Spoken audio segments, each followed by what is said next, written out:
Greetings everyone. The topic for today is a prepositional phrase. A prepositional phrase is a group of words consisting of a preposition, its object, and any words that modify the object.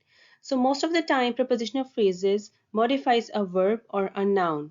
These two kinds of prepositional phrases are called adverbial phrases and adjectival phrases respectively. A prepositional phrase consists of one preposition and the object it governs. So basically we need a preposition with object of preposition and combinedly they can make a prepositional phrase. The object can be a noun, it can be a gerund, a verb form ending in ing that acts as a noun. So that's the definition of a gerund, that whenever we have a verb with ing and which acts as a noun in a sentence, that is a gerund, or it can be a clause. Here are a few examples. As you can see, he arrived in time. In this example, in time, in is preposition and time is the object of preposition. So collectively in time is preposition, which is a prepositional phrase. He arrived in the nick of time. In the nick of time is again a prepositional phrase. We have another example, as you can see here. Is she really going out with that tall, gorgeous guy? So basically this type of a sentence is interrogative sentence, and over here you can see that all these highlighted words make a prepositional phrase, because in the start we have a preposition with that tall, gorgeous guy. These are all the prepositional phrase which is there in the sentence. Prepositional phrases that modify nouns. So basically now we will be discussing those prepositional phrases which modifies a noun in a sentence. When a prepositional phrase acts upon a noun, we say it is behaving adjectively. Why we call it is behaving adjectively? Because the main function of adjective is to modify a noun. So when a prepositional phrase is modifying a noun, we will say that prepositional phrase is behaving adjectively because adjectives modifies noun. A prepositional phrase that behaves adjectively is called quite logically an adjectival phrase. So the another name for that is adjectival phrase. Here are a few examples.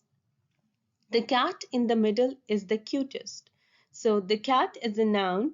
In the middle, we have a prepositional phrase which is behaving as an adjective or adjectival phrase in the sentence, but basically itself is a prepositional phrase. I always buy my milk from the convenience store on the main street. On the main street, the first word is preposition. Main street is the object of the preposition. So over here we have prepositional phrase, but it is also modifying a noun in the sentence. So store is a noun. My mother has always wanted to live in a cabin by the lake. By is a preposition, the lake is the object of the preposition. So it is very easy to identify the prepositional phrase in a sentence. Why? Why it is easy? Because whenever we have a preposition and we have an object of preposition beside it, we have a prepositional phrase. And another concept is whenever a prepositional phrase is modifying a noun, so it means that it is behaving as an adjectival phrase. In the first of these sentences, in the middle answers the question of which cat the writer thinks is the cutest. Similarly, on the main streets give us information about which store the writer is describing, and by the lake tell us what kind of the cabin the writer's mother is dreaming about.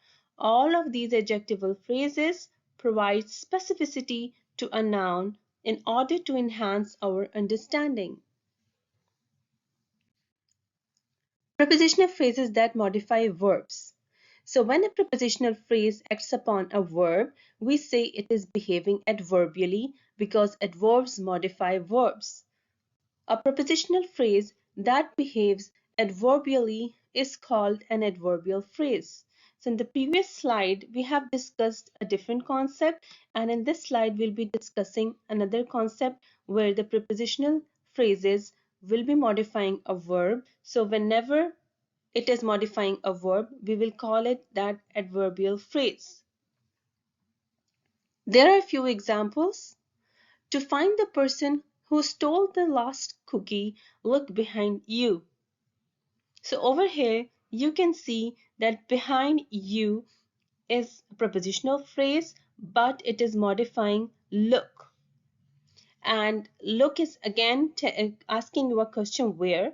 So what was the main function of the adverb? To modify a verb, adjective, or another adverb. And it answers you the WH questions: how, where, when, and why. So here in this sentence, it is answering you the question where. Look, where? Behind you. So behind you is a prepositional phrase, but beside it, it is also acting as an adverbial phrase because it is modifying a verb look in the sentence. In the second example, as you can see, Harry drank his milkshake with fervor. So over here, with fervor is again the prepositional phrase. In the first sentence behind, you answer the questions look, where, and in the second with fervor, answer the question drank, how. How he drank? With fervor. So it is modifying a verb drank over here. So again with fervor is behaving as an adverbial phrase. This prepositional phrase is acting as an adverbial phrase too in the sentence because it is modifying a verb drank. So prepositional phrases acting as nouns. Less frequently, prepositional phrases can function like nouns in a sentence. There are the few examples. During the national anthem is the worst time to blow your nose. So over here, you can see that during is the preposition, the national anthem is the object of preposition, but it is behaving and functioning in the start, or you can say it is before a verb is, because is the linking verb. So you can consider the syntax of the sentence, which is SVO in English language. So during the national anthem is the whole subject in the sentence is the verb, and object is later on after the verb. So we can say over here that this prepositional phrase is acting as a noun in the sentence.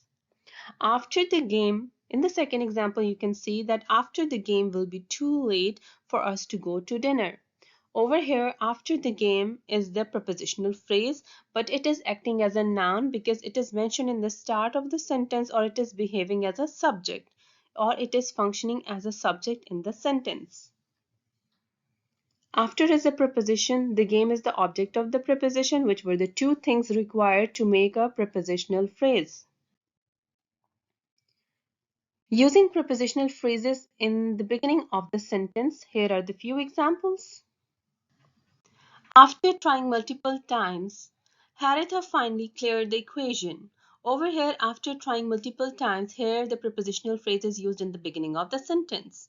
Before we start class, I would like to talk to you about something. Over here, before we start the class is a prepositional phrase which is used in the start of the sentence.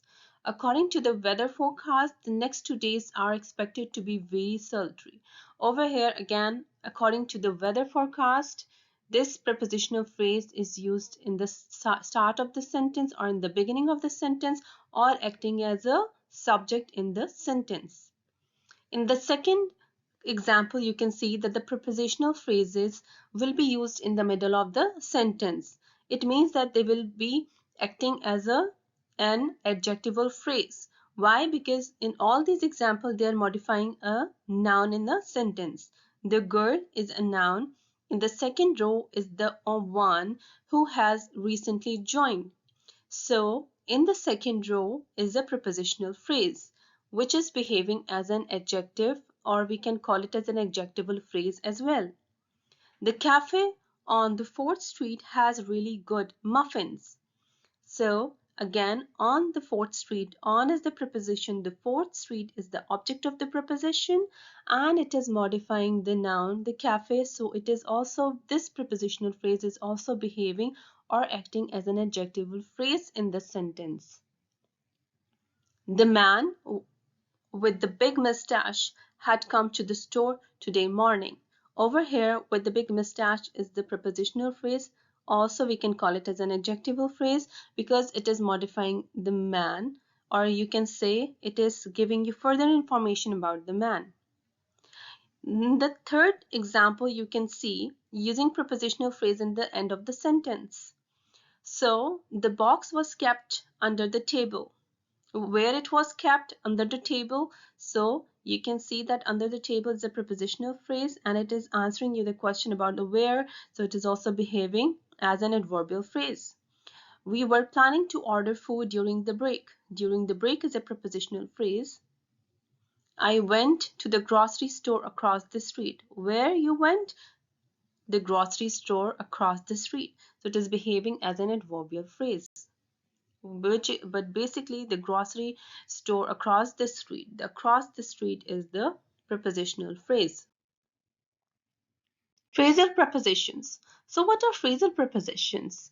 A phrasal preposition is not a prepositional phrase, but they are a combination of two or more words which function as a preposition. So whenever two prepositions come together or three prepositions come together in a sentence, they will be functioning as a phrasal preposition, but they are not the prepositional phrases.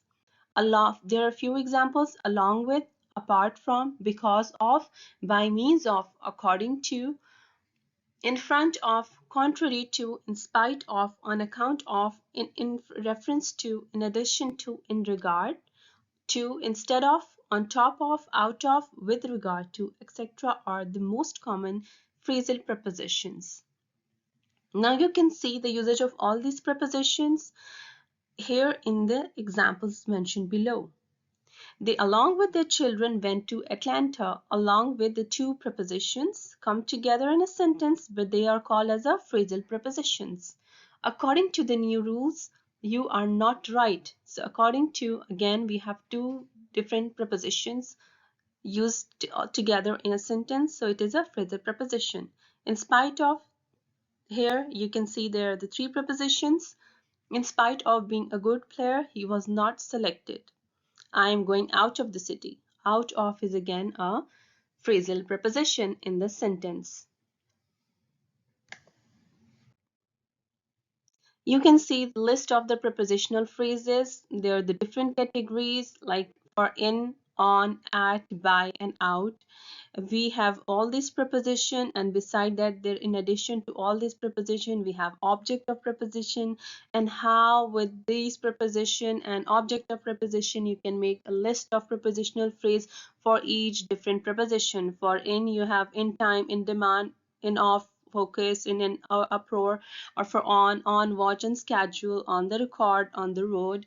And for at, you have at high speed, at risk, at one side. For by chance, by the name of. You have another by luck, by accident. Or for out, you have out of fashion, out of print, out of step, out of breath, out of context. So we have entire list for all the different words. I hope you have enjoyed this lesson. Don't forget to subscribe my channel for our further updates on grammar topics. Thank you.